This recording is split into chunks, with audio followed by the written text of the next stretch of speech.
Hola, ¿qué tal amigos? Bienvenidos a un episodio más de Fake Republic. Luis Batista, Olga Almanzar, quien les habla, Michael Monegro. Hoy hablando de la partidocracia. Nosotros hablamos una partida de disparate aquí que la gente dice, bueno, pero estos tigres sí hablan. Bueno, pero al final estamos expresándonos sin ataduras de ningún tipo, diciendo lo que pensamos, criticando lo que entendemos que no funciona y también proponiendo cosas que si nos escucharan un poquito más ven que tenemos buenas intenciones y que no simplemente es criticar por criticar.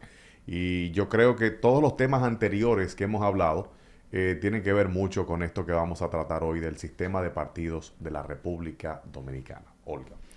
Bueno, Michael, Luis, feliz nuevamente de estar aquí en el podcast hablando de temas interesantes y un tema que particularmente a mí me pega muy fuerte porque he sido muy criticada en otros proyectos por decir que no creo en el sistema de partidos de República Dominicana al menos y que entiendo que las líneas entre democracia y otros sistemas quizás más potables o una nueva reorganización de la forma de ejercer el poder, creo que hay que hacer ese ejercicio mental porque al menos en República Dominicana la partidocracia no ha dado pie con bola a los principales problemas del país.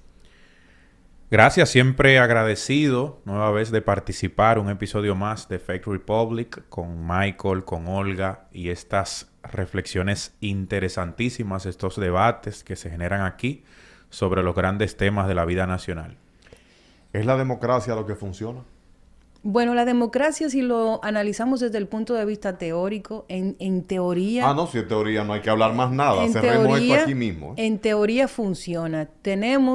Yo creo que sí, que puede ser quizás el más adecuado.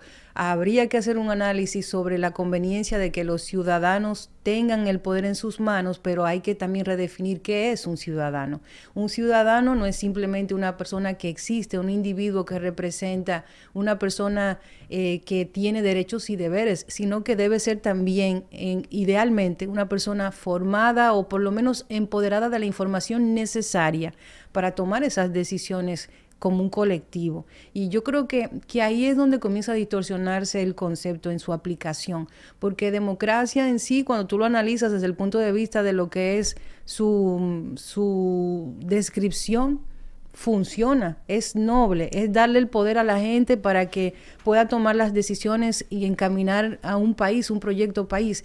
Sin embargo, en países como el nuestro, la partidocracia tiene muchas desventajas, se ha desvirtuado porque no hay desde el inicio una comprensión por parte de esas personas que se involucran en el proceso de hacer política, de lo que realmente significa y más aún no hay un sistema de valores detrás del liderazgo nacional.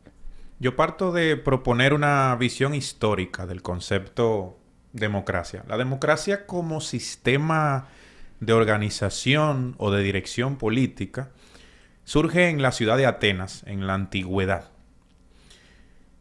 Y quienes participaban de ese sistema en Atenas, en lo que conocemos como Grecia, que ya sabemos históricamente, exacto, no eran estados como los modernos, sino que eran más bien ciudades-estado, cada una con su propia estructura.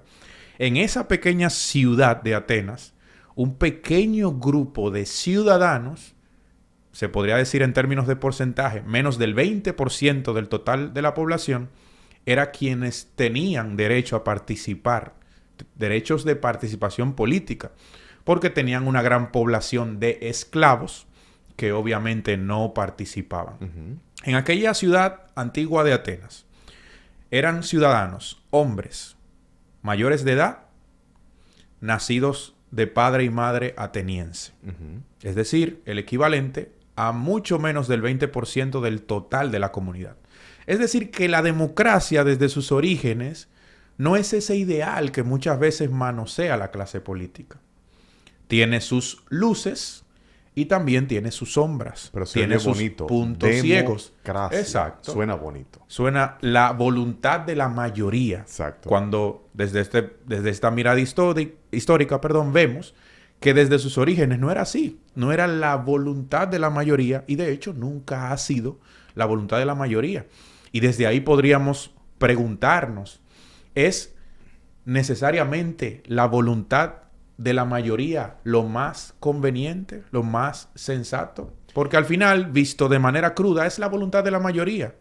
Indistintamente de, como mencionaba Olga, esa mayoría está formada, está preparada, está consciente de los derechos y compromisos que supone esa distinción de ciudadano.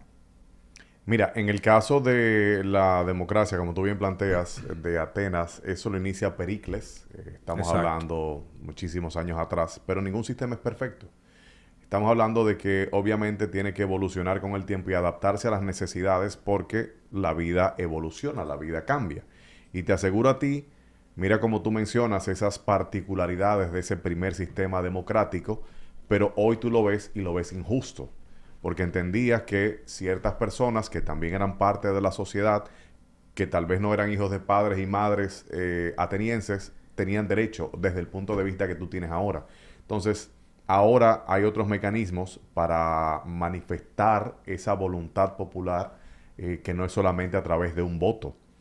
Que es, por ejemplo, lo que siempre hemos hablado, que es la ley está establecido en la Constitución. El referéndum. El referéndum es la mejor forma de tú proponer cambios e involucrarte en la transformación de una sociedad. Porque la sociedad que tú tienes hoy no es la misma que tú vas a tener en 5 o 10 años. Y de hecho, existe la máxima de que la ley viene después del caos. O sea, después que surge algo, tú vienes con la ley para tratar de regular una situación X que se da. Yo estoy completamente de acuerdo en que las sociedades deben ser regidas por las personas que más tienen la capacidad para hacerlo. No es que van a ser exclusivamente una participación de este tipo de personas, tipo enciclopedistas, sino que deben dirigir los destinos de una nación las personas que tienen las capacidades y no necesariamente lo que tenemos en las sociedades actuales de Latinoamérica, que son personas que no tienen muchas luces sobre muchas cosas, sino que simplemente se involucraron en la política y punto. Entonces, en nuestros sistemas, ese tipo de cosas no funcionan. Y la democracia que tenemos hoy en América Latina no es la misma democracia que tenemos en Estados Unidos, que es el país que está más cerca. O la democracia de República Dominicana no es la misma democracia de Uruguay, por ejemplo. Son sistemas diferentes. Y hay sistemas socialistas, no completamente socialistas como el modelo cubano, pero hay sistemas socialistas que han funcionado. La socialdemocracia ha funcionado en países escandinavos. Y ese tipo de sistemas pueden ser aplicados perfectamente, porque yo creo que no hay un sistema perfecto, como entiendo también que no hay necesariamente un solo sistema que funcione para todos los países, sino que de acuerdo a las realidades de cada país, Exacto, tú puedes adaptar un sistema determinado. Yo creo en la participación. Yo no creo que un ciudadano, yo critico que el ciudadano no se empodere de lo que debe conocer para participar, pero el ciudadano debe participar. Claro. Y lo pienso porque si bien considero que la democracia tiene sus fallas, mucho del Estado de Derecho y de ese contrato social en el que vivimos que nos permite tener cierto nivel de estabilidad en algunos países, viene precisamente de conquistas, de las estructuras que conviven en la democracia. Yo entiendo la importancia del sistema partidario en los países donde por lo menos hay una articulación un poquito más pensada y donde hay un criterio de beneficio no particular, sino para todo el mundo, colectivo. Entonces, yo creo que sí. Sin embargo, yo creo que la distorsión viene dentro de ese concepto de democracia que hemos vivido históricamente, en cómo se ejecuta la democracia, a través de qué mecanismos. En el caso particular de los partidos políticos, lo decíamos antes, usted se va, qué sé yo, en la época aquí, para aterrizarlo, Balaguer, Peña Gómez, Bosch. Habían líneas de pensamiento muy definidas, socialdemocracia, socialdemócrata, teníamos el caso del PLD que estaba ahí como medio entre liberalismo y izquierda, había una línea ideológica y la gente en ese momento... Innegociables. La gente en ese momento tenía la forma de identificarse con un discurso, porque yo decía, bueno, yo soy una persona que va más orientada al tema de la socialdemocracia, y la socialdemocracia es esto y esto, eso me pega a mí, yo participo de la socialdemocracia. Pero ahora ese discurso se ha diluido, y no solo porque la gente no tiende a identificar cuáles son las líneas de pensamiento de cada partido, porque ya no las hay, sino porque el propósito mismo de las organizaciones partidarias no es mejorar las condiciones de la gente, ni resolver un problema.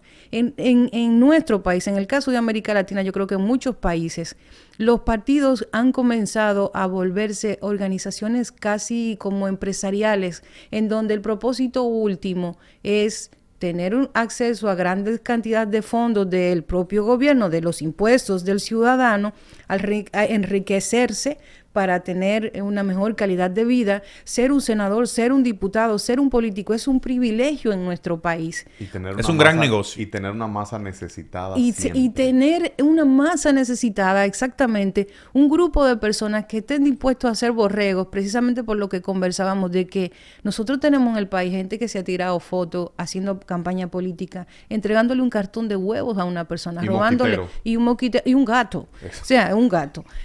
Robándole la dignidad a esas personas, porque para esa persona su prioridad en ese momento es lo básico. Entonces, ¿qué es lo que ha pasado? Yo creo que el sistema de partidos se ha convertido no en esos focos ideológicos en los que la gente podía ya identificarse y trabajar en esa forma. Tenemos presidentes que han dicho: yo creo en los derechos de la mujer y en las 3 causales, y en cuanto llegan ahí cambian completamente el discurso. Entonces es un tema ya como también de formación del individuo, claro que sí, pero los partidos políticos han perdido el rumbo, y solamente basta ver un periódico de hace 60 años y ver que las noticias de los problemas que habían hace 60 años son exactamente los problemas que tenemos ahora. Entonces es por eso que yo digo que quizás la democracia, como decía Luis, no es del todo perfección. Sí tiene luces y tiene sombras, pero la forma en que se ejecuta la democracia a través de los partidos políticos creo que tiene muchos temas pendientes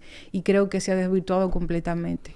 Yo diría que uno de los grandes vicios del sistema democrático y del sistema de partidos en la República Dominicana tiene que ver con lo que tú mencionas.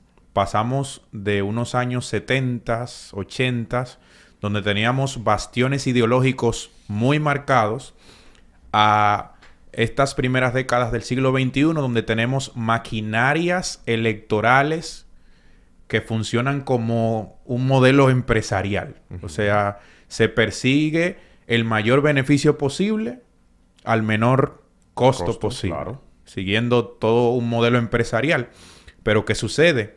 Cuando tú creas ese clima, ese estado de cosas, ya lo que interesa es cuánto capital puedo amasar para financiar y impulsar mi proyecto político y sostenerme en el poder todo el tiempo que sea posible. Y lo que menos interesa es el bien común. Como decía Michael, el ideal de autoridad de quienes deberían dirigir el Estado es gente comprometida con el bien común. Si tú estás pensando en el bien común, no en el beneficio de un grupo, no en el beneficio de los particulares, de este gremio, de aquella asociación, de aquel grupo empresarial, sino en el bien común, muchos de esos grandes males, de esos grandes problemas de la vida nacional, hace rato que con voluntad política firme habrían quedado ya salvados mucho tiempo atrás. ¿Qué diría yo de nuestra democracia? El dato mata al relato. Solo hay que ver los porcentajes de abstención en los últimos ejercicios electorales. Son absolutamente escandalosos los porcentajes de abstención. Es decir, de gente que inscrita en el padrón, en capacidad de votar, sencillamente elige no hacerlo. Sí. ¿Qué te está comunicando ese dato? El dominicano de a pie, como siempre mencionamos, penosamente, por una u otra razón, ha dejado de creer en este sistema, en la manera en la que se ejecuta, como decía Olga, en la actualidad. Entonces tenemos un sistema democrático mejorable. ¿Cuáles son las oportunidades de mejora que veo yo? No debe ser que la participación ciudadana se limite a un sufragio cada 4 años, a un voto en una urna cada 4 años. No, porque eso ocurre una vez cada 4 años, pero en el medio hay un ejercicio del poder. durante 4 años. Entonces, ¿cuáles son esas oportunidades? Primero, que existan contrapesos que están, como Michael mencionaba, contemplados en la Constitución de la República. Como entonces, la sociedad civil. Hay que educar exactamente a la sociedad civil, a los ciudadanos dominicanos, para que sean conscientes de que los instrumentos están ahí. Referéndum, consulta popular, vistas públicas, que esos mecanismos se conviertan en la norma. Pero en la que funcionen, y que funcionen de facto. ¿De qué le sirve a la gente? Que no queden en el papel. ¿De qué sirve a la gente? Que tengan peso. ¿Verdad? Que haya aquí yo oigo mucha gente, mi disculpa, yo siento que es muy teórica mucha gente que dice cosas como que no, que debemos procurar por una democracia fuerte, que hay gente antipolítica. No se trata de gente antipolítica. Se trata de gente que ha vivido una realidad durante muchos años, que ha dejado de creer que los propios políticos y los partidos políticos han tenido una influencia sobre la credibilidad, sobre la fe que se tiene, de que no es posible de que nos pidan que sigamos creyendo en un sistema que no nos resuelve un problema. Entonces yo creo eso, yo creo que hay mucha gente teórica que dice, que defiende los partidos políticos, que defiende una sociedad que aparentemente funciona, que tenemos estabilidad política, pero estabilidad política ¿a costo de qué?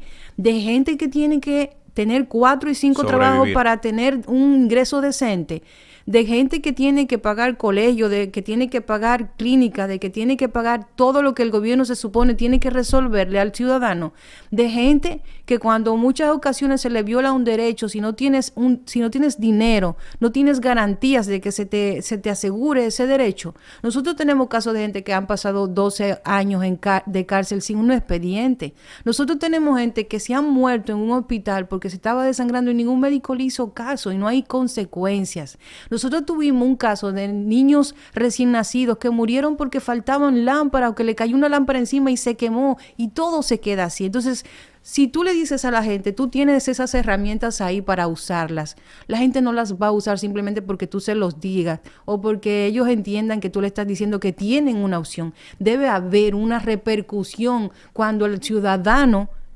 participa. ¿Y sabe qué le ha robado también la política al dominicano? La confianza en participar. Porque en muchas ocasiones aquí ha habido fraude electoral.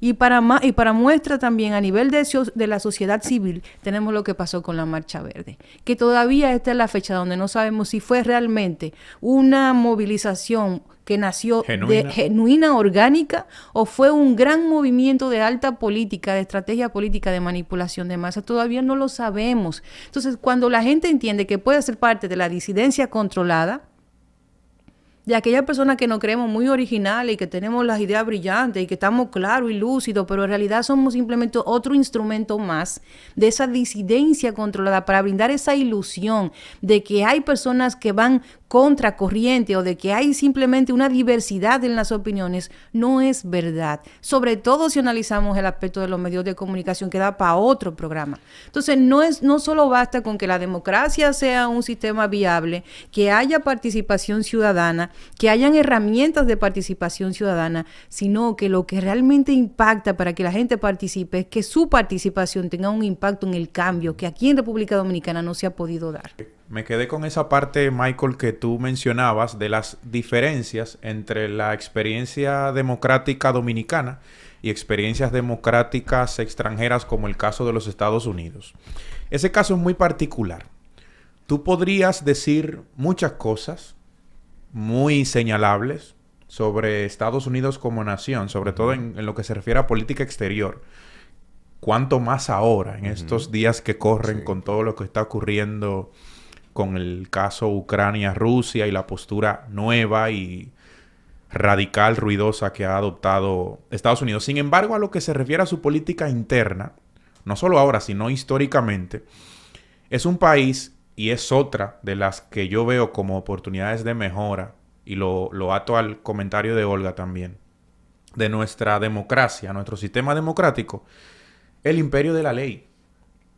Tienen que mejorar el peso de la participación ciudadana y en esa misma medida el imperio de la ley. ¿Y qué es el imperio de la ley?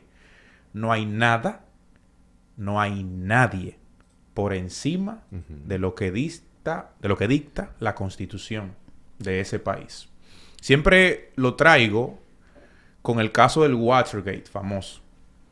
Richard Nixon, presidente de la potencia más importante del mundo en aquella época, tuvo que renunciar su cargo por saltarse lo que disponía la ley, aún él en su condición de presidente de aquella potencia. Mejor aún, por una investigación periodística. Por una investigación periodística de periodistas que estaban haciendo su trabajo. Entonces, en Estados Unidos no hay nada, ni nadie por encima de la ley. Pero esa debe ser la consigna, esa debe ser nuestra lucha, nuestra búsqueda.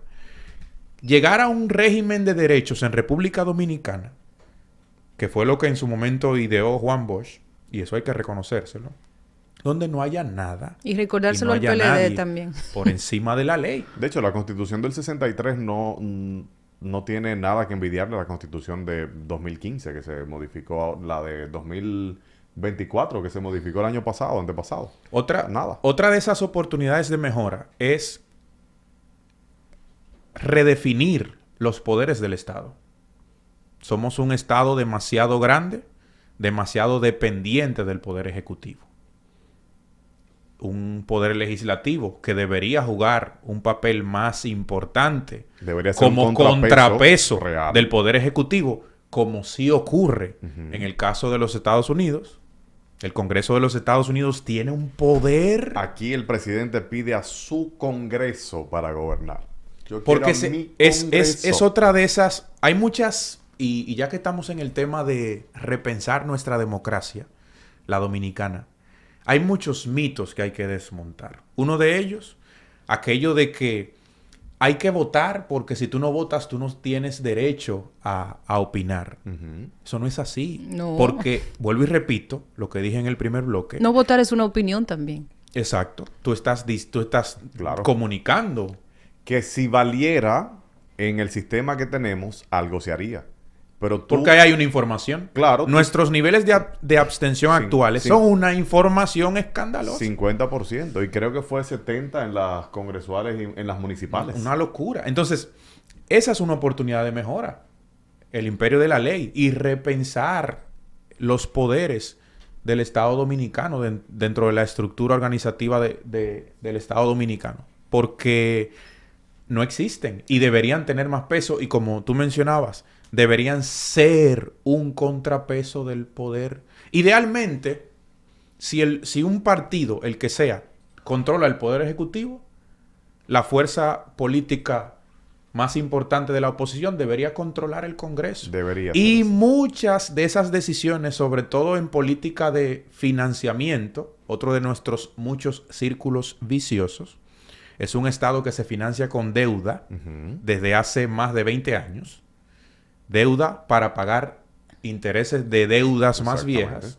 Y que le coge prestado al empresariado. Exacto. Entonces, para beneficio de ese mismo grupo empresarial que tiene tanto poder en la República Dominicana. Eso es otro tema de debate para otro programa. Me encanta cómo cada programa surge otra cosa. Da pie para los demás programas. Entonces, tenemos ese mal. O sea, tenemos un Estado que se financia con deuda para pagar deuda, donde la apuesta debería ser controlar el excesivo gasto para sostener un Estado gigantesco y aumentar los ingresos con exportaciones, por ejemplo, desarrollando el mercado local, desarrollando la industria local, que lo hemos hablado muchísimas veces de cómo sectores de la economía dominicana están paralizados o se concentran solamente en el mercado local cuando tienen potencial para exportar y generar divisas que van a disminuir tu necesidad de financiamiento extranjero. Mira, varias cosas. Tú mencionaste hace un ratito el tema de que no se gobierna para el colectivo. Algo que es una muestra fehaciente, el bien común. Una muestra fehaciente de eso es que aquí los diputados, senadores, jueces de altas cortes, ellos tienen su sistema de seguridad social. Aparte. Yo tampoco he visto hijos de senadores ni diputados en ninguno de los gobiernos. Cuando se enferman. No van al hospital de aquí, a lo mismo que, ¿verdad? Que supone que debe ir la población general. No tiene sus hijos en escuela pública. El día que yo vea eso, yo confío en el sistema de salud y en el sistema educativo. Sí, pero aquí tenemos ese problema de que el discurso lo aguanta todo. El discurso te dice, sí, este es el mejor hospital, la mejor escuela, pero lleva a tus hijos ahí. Si te duele algo, vete a ese hospital, no te vayas a una clínica en aquí. Helicóptero. Pero ¿por qué eso no ocurre? Porque permitimos ese tipo de cosas. Porque seguimos votando por los mismos políticos. Porque seguimos eligiendo lo peor. La frase bonita. Sí, no, ni siquiera, porque no hay frase bonita. Yo creo que tiene que ver con que te compran la necesidad. En un país donde la población en su Sobrevive. mayoría está en modo sobrevivencia, lo que hacen es capitalizar la miseria de la gente. ¿Y cómo la capitalizan? A través de ofrecerle dádivas que por un momento resuelven el problema de esa persona cuya necesidad primaria es sobrevivir. Entonces, yo he oído gente, que te dice, si a mí no me da 1,000 pesos, yo no voy a votar. Exactamente. Y se ha creado cultura a partir de la necesidad. Se generó una cultura de la necesidad con el tema de la política a tal grado que ya hay gente que no tiene la necesidad, pero sigue operando bajo esa misma influencia. Aquí tenemos palabras en la política como la logística, en donde la gente no da un paso si no es por lo suyo. O sea, hemos llegado también a un punto en donde se valida el nivel de ciudadano que tú eres dependiendo de lo que tú tienes. Y las personas siempre van a buscar validarse ante la sociedad y ante sus iguales. Y por tanto, si tú te vas a validar no con educación, no con preparación, no con integridad, no con valores, sino con dinero, la población va a estar enfocada en buscar dinero. Y el dinero está en la política porque la política tiene que comprar ese ciudadano para que pueda pseudo participar. Entonces, es una cosa tan compleja que incluso para tú conceptualizarlo, para tú definirlo, tienes que abordarlo de tanta forma posible. Dominicano de a pie. Que cómo le traduces tú a la gente, cómo le sacas tú el chip a una persona de decirle no vendas tu voto, no le recibas a esa persona un picapollo y un pote de romo. ¿Tú sabes por qué? Porque en un mes te va a faltar exactamente lo mismo que te falta hoy. Pasa el hambre hoy. Es muy difícil decirle a una persona, pasa el hambre hoy, cuando hay tantos recursos que él mismo puede ver, que le sacan de los bolsillos, porque la gente paga impuestos. Y tú esos cuartos que la gente oye que se roban y que los gobiernos utilizan, es los impuestos de la gente y la gente no hace ese clic. Entonces, ¿cómo le dices tú, cómo le vendes tú otro discurso a una persona que vive, que la necesidad es su forma de vida? Aquí hay mucha gente pasando necesidad, mucha gente, y nosotros estamos tan habituados a ver la necesidad en la calle, en la gente, que ya ni siquiera nos importa. Tú le puedes pasar al día a una misma persona, a una persona en situación de calle todo el tiempo, y no importarte, ya no te molesta porque estás habituado a. Hemos llegado a normalizar ese tipo de cosas. ¿Y qué pasa? Que la hemos normalizado a todos los niveles. ¿Entiendes? Perdimos la capacidad de indignarnos. Dice por ahí una frase. Y en esa capacidad de indignarnos, de reaccionar. De reaccionar. Dice por ahí una frase que con obediencia nunca se han logrado cambios. Y con esto yo no llamo a la gente que se tira a la calle, a tirar bombas lágrimas. No. Yo digo que la gente tiene que hacerse sentir, que los jefes de los gobiernos, que los jefes de los presidentes somos nosotros. Y hasta que no nos creamos eso, y hasta que aprendamos otra mentalidad de decir, no, yo no voy a vender mi voto, yo puedo estar pasando necesidad, yo puedo tener muchísimas cosas que necesito aquí, no tengo comida, no tengo techo propio, pero yo voy a hacer un esfuerzo y un sacrificio ciudadano para elegir bien. Ahora, otro tema es que ¿cuál es la oferta? ¿Cuál es la oferta política? ¿Hay planes de nación realmente estructurados con visión a largo plazo? ¿O hay oferta electoral? ¿Cuántos Pepe Mujica ustedes conocen? En Dominicano. Uno solo y aquí ninguno. Pero ¿qué lo hace diferente a Pepe Mujica? Yo recuerdo... Convicciones. Convicciones profundas. Integridad personal. Ahí es que está todo. Porque es coherencia. Es como la discusión que siempre dicen aquí. No, que los políticos no pueden estar en organismos como la Junta Central Electoral, porque al final tenemos casos de gente que ha sido sumamente íntegra, teniendo dentro de sí motivaciones partidarias, pero han sabido separar porque son otro tipo de ser humano que han evolucionado a otro nivel y saben entender lo que es pasión y lo que es compromiso como ciudadano, como una persona íntegra. En República Dominicana todo inicia en la crisis de los valores. Y eso empieza abajo en la familia. Sí. Yo siempre me repito, a mí me parece que en muchos órdenes la República Dominicana actual es un milagro. Porque como tú lo traes, Olga, me parece muy valioso, el que no vota, es decir, que no forma parte de ese gran porcentaje de abstención electoral en los ejercicios electorales recientes, vota por un favor. Por necesidad. Por conveniencia, por necesidad, por manoseo del poder político, porque el poder siempre mirará al poder. Por un empleo. Y por eso yo entiendo que una de nuestras oportunidades de mejora de nuestro sistema democrático en República Dominicana es que la participación ciudadana tenga más peso. Y que eso debe venir acompañado, evidentemente, de una formación ciudadana para que ese ciudadano entienda el peso de su participación y la importancia que tiene. Y por otro lado, que entendamos que, como tú mencionabas, es importante, fundamental, volver a mirar al poder político, a nuestras autoridades como servidores públicos, que deberían mirar por los mejores intereses del colectivo, no de grupos particulares, no de esa otra privilegiada República Dominicana. Miren, hay un tema sobre esto de la falta de credibilidad de los partidos que a mí me tocó mucho hace mucho tiempo. En México, una alcaldesa de un municipio del Estado de México, cerca del DF, empezó a emular una práctica para poder cambiar ese chip de la gente de no creer en los políticos. Ella hacía unas propuestas de campaña notarizadas. Lo que ella proponía tenía que firmarlo por notario público y si no, podía recibir una demanda. ¿Se cumplía o se cumplía? Se cumplía o se cumplía. Hasta ese punto tuvieron que llegar en México para poder validar una propuesta X de un político porque no creían en nadie ya. Nosotros yo creo que somos una muestra representativa de lo que es México ahora.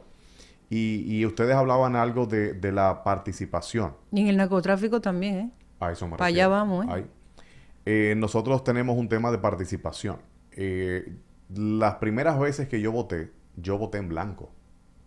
Pero yo te aseguro que esa boleta que yo dejé en blanco no terminó siendo contabilizada en blanco. O quizá no llegó en blanco. Eso te digo. No terminó siendo contabilizada en blanco. ¿Por qué? Porque 3 o 4 tigres en una mesa electoral, tigres porque son tigres la mayoría, se sientan y se ponen de acuerdo. Ah, mira, hay uno aquí en blanco. Ok, pues cógelo tú del partido tal. Tú, hay otra en blanco, cógela tú del partido tal. Esta parece que está anulando, no, cógela tú del partido tal. Entonces ya no hay ni un voto nulo, ni un voto en blanco, ni un voto observado. Se lo reparten entre ellos, porque eso es el tigueraje político. No importa que tú seas de este partido, de aquel o de este. Mencionaba el tema de la participación. Y dentro de esa involución de este sistema democrático que tenemos, en las últimas elecciones, ya no se trataba solamente de que te dieran los 1,000 pesos y el picapollo, que antes eran 500, ya subió. Entonces no es 1,000 pesos y el picapollo. Inflación. Hay gente que lo que dice es, no, pero yo lo cojo y no voto por... Entonces, dentro del mismo tigueraje político, ya empezó, ok, tú votas, ok, tómale una foto a tu voto y me la trae. Cuando tú me la traigas, yo te doy los 1,000 pesos.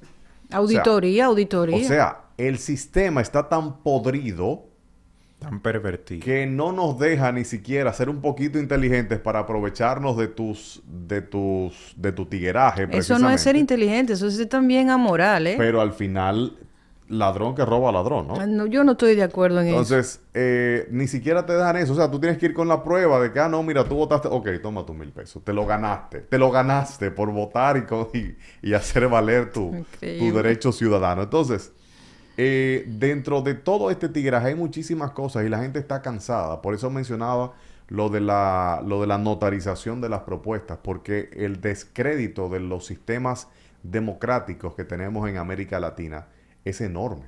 No solamente en Dominicana, lo padecemos nosotros, pero en muchísimos otros países pasa exactamente lo mismo y estamos cansados de lo mismo. Por eso la gente no vota, por eso la gente vota menos y al final los que terminan votando son los que cogen los 1,000 pesos, los que dependen de un político para un trabajo, o los que están trabajando en el gobierno, o los que son del partido que le va a dar algo. Amenazados. Y los que tratan de mantenerse y de subsistir dignamente día a día, que es el ciudadano modelo en una sociedad tan corrompida como esta, no se interesa en ese tipo de cosas. Y se mantiene al margen. ¿Por qué?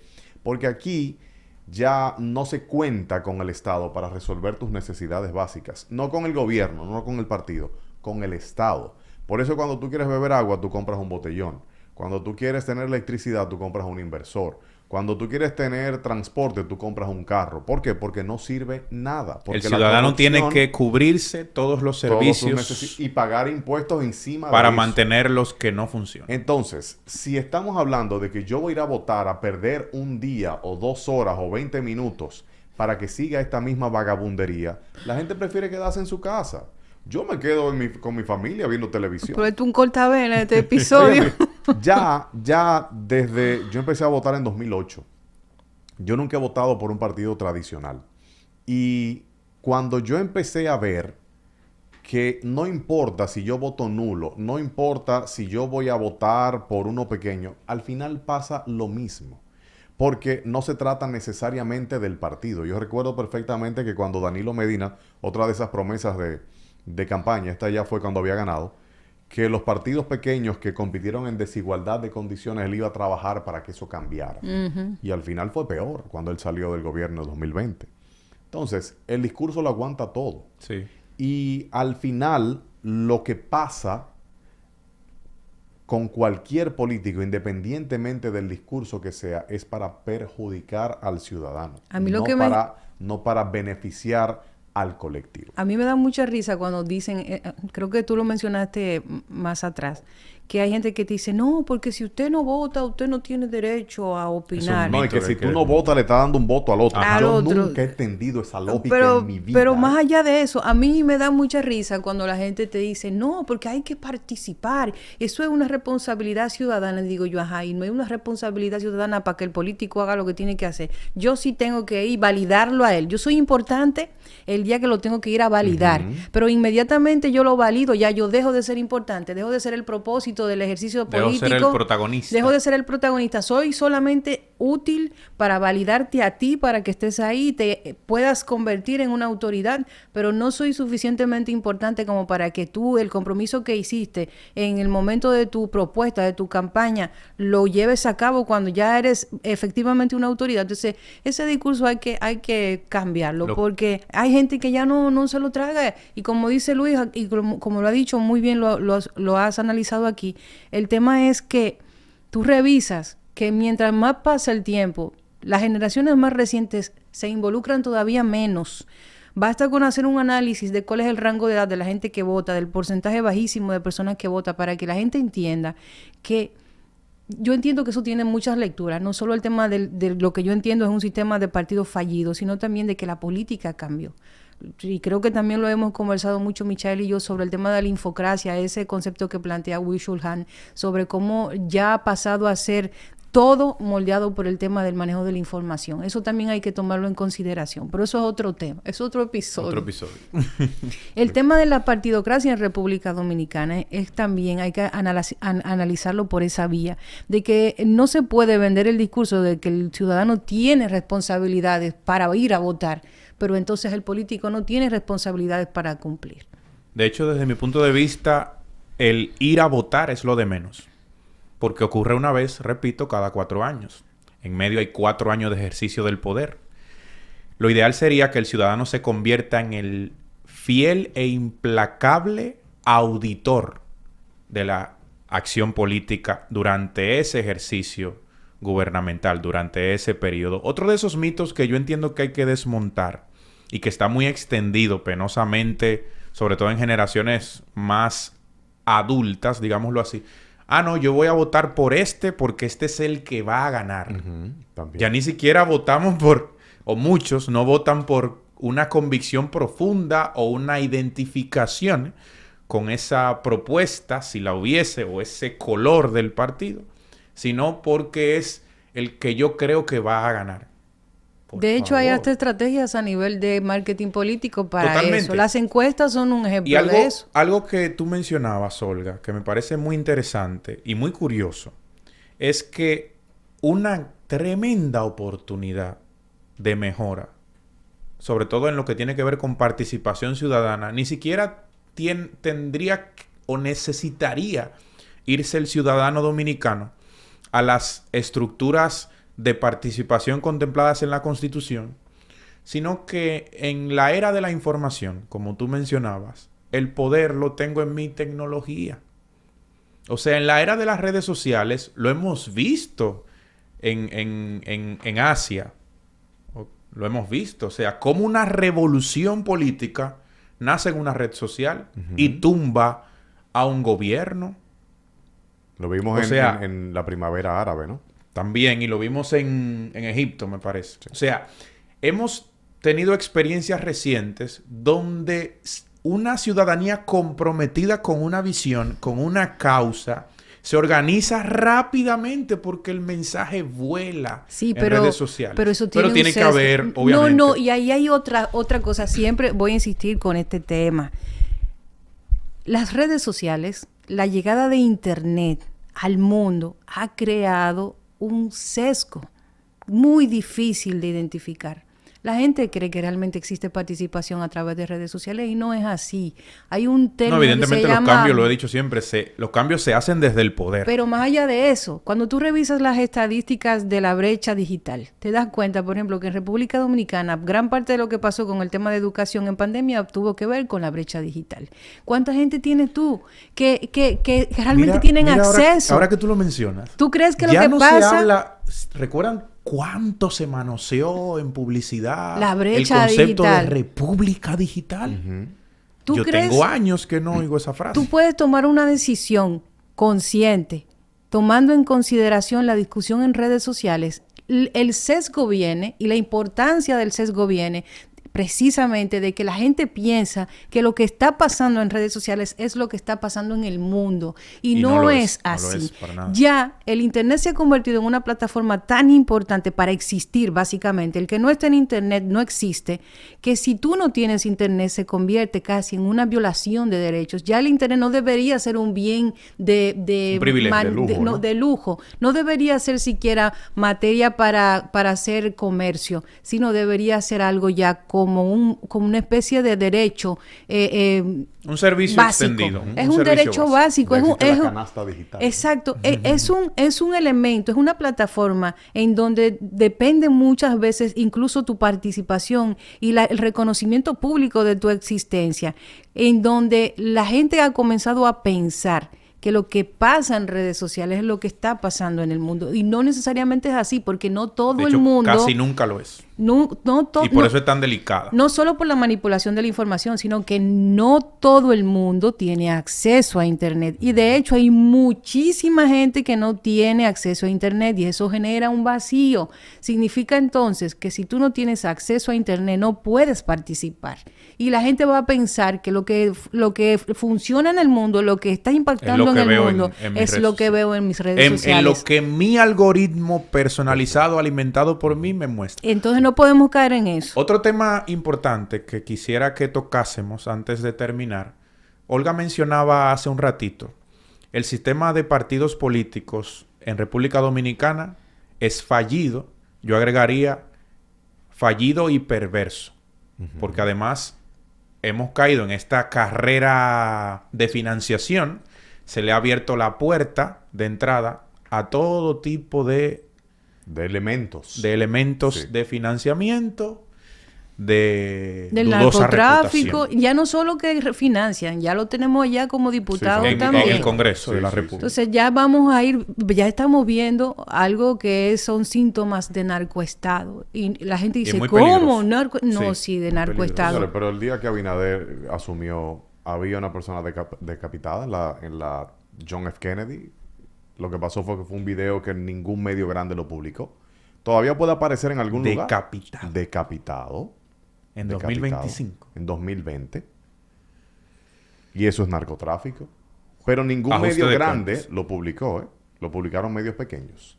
Los digitales. Los digitales. Que ahí tú puedes encontrar muchas más verdades que en los medios grandes. Mal escritas, pero Sí. verdades.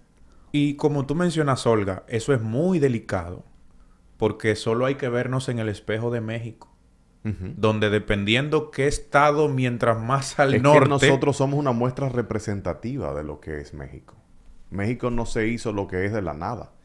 México no era lo que fue Colombia en los 90 así de sopetón. O sea, fue una años de mirar al otro Señores, lado. Pablo y de Escobar fue ignorar. diputado. Totalmente. Pablo Escobar fue diputado y fue visto como Y amenazaba a jueces. Y fue visto como un dios en Totalmente. Colombia. Entonces aquí pasa exactamente lo mismo. Tenemos diputados presos en Estados Unidos por narcotráfico. Entonces, ¿cuántas O personas? procesados. Sí, exactamente. ¿Cuántas personas no tenemos aquí vinculadas al crimen organizado? O sea, ya esa idea de los recursos del Estado para financiar campañas políticas, para evitar que el narcotráfico permee en la política dominicana, eso no existe.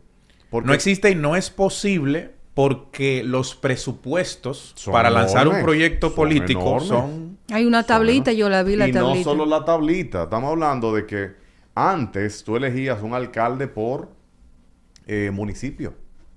Pero un municipio era una demarcación con 5,000 personas cuando yo estudiaba. Ya ahora un municipio es cualquier cosa. Un distrito municipal necesita un presidente de la junta del distrito municipal y ya ese está ganando 100 y pico de miles de pesos. Entonces, los cargos políticos, además de que querían crear una provincia nueva por ahí, por Villamella, o sea, es insaciable. Y quieren un cargo político en todas partes. ¿Por qué? Porque hay que poner un compañero. Porque hay que buscárselo en otro lado. Entonces, cuando tú tienes eso, va a ser insostenible. Ya lo es, pero va a ser mucho peor en el tiempo. ¿Y qué va a hacer? Que tú tengas que buscar dinero de fuentes que no son legales. Y que tú tengas que hacer de todo, convertir y sostener un Sí. Estado fallido económicamente que se financia con deuda para pagar más deuda, para pagar servicios públicos miserables y mediocres. Entonces, ¿cuál es la solución? Si los partidos Es políticos, que es un por círculo ejemplo, vicioso, por eso Sí, yo sí. me río y digo que esta República Dominicana es un milagro. ¿Cómo va? es una falsa república. Sí, Es sí. fake. La gente después de vernos a nosotros tiene que irse al mar a respirar, a Sí, caminar porque estamos en muy deprimidos. A caminar en el mirador. Y por eso yo siempre digo, mira, el país a mí me encanta. O sea, la gente dominicana Es buena, el amable, dominicano es bueno. solidaria, pero vivir aquí, señores, vivir no como turista, vivir como dominicano. Sobrevivir. Es sobrevivir, es luchar todos los días contra un sistema que trata de aplastarte a cada minuto, con lo que sea. Yo voy más allá, Michael, y es una reflexión reciente. Hemos llegado a un punto donde el Estado dominicano no te garantiza ni tu derecho a la vida. No, nada. Porque a mí me dejó muy marcado el episodio aquel del túnel de la 27 de febrero Máximo Gómez. Ok. Esta ciudad se le ha ido tan de las manos a nuestras autoridades que está colapsada en cuanto a transporte, en cuanto a ocupación habitacional y ya hasta el tema del drenaje histórico. Pero Que nadie le ha metido mano. Pero al metro tuvieron Entonces, que quitarle un pedazo aquí, porque se estaban mal construidos. Cada noviembre que caen 200 milímetros cúbicos de lluvia, tú tienes que Irte a una decidir. No, tú tienes que decidir no salir de tu casa. Sí.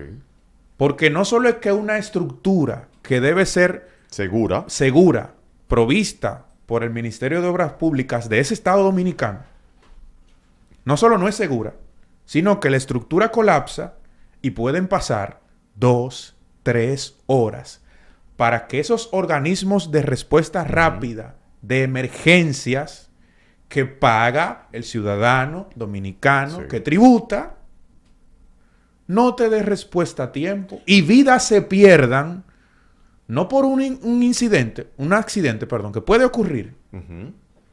Estar vivo es un riesgo, eso puede ocurrir. Pero que ni siquiera haya organismos de respuesta que actúen a tiempo. Mira, para cerrar, porque tenemos que irnos.